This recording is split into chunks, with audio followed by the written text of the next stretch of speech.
સુરેન્દ્રનગર લોકસભા બેઠક સમાવિષ્ટ વિરમગામ વિધાનસભા બેઠક પર સરકારી કર્મીઓનું બેલેટ પેપરથી મતદાન યોજાયું. વિરમગામ શહેરમાં ડીસીએમ કોલેજ ખાતે લોકસભા ચૂંટણીને લઈને 2 દિવસીય સરકારી કર્મચારીઓનું વિવિધ કામગીરી સાથે બેલેટ પેપરથી મતદાન યોજવામાં આવ્યું હતું.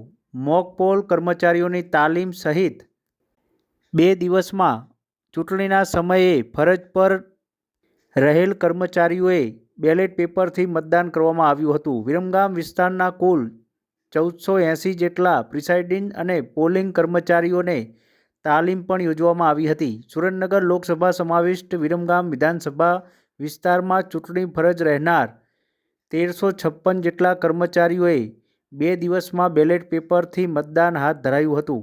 આગામી 7 મેના રોજ સુરેન્દ્રનગર લોકસભા સમાવિષ્ટ વિરમગામ વિધાનસભા બેઠકનું મતદાન હાથ ધરાનાર છે. તેવામાં સ્થાનિક ચૂંટણી પંચ દ્વારા તમામ તૈયારીઓને આખરી ઓપ કરી દેવામાં આવ્યો છે. તેવામાં વિરમગામ વિધાનસભાના વિરમગામ, માંડલ, દેત્રોજના કુલ 336 મતકેન્દ્રો છે, જેમાં 80થી વધુ જેટલા બૂથો સંવેદનશીલ અને અતિ સંવેદનશીલ જાહેર કરવામાં આવ્યા છે.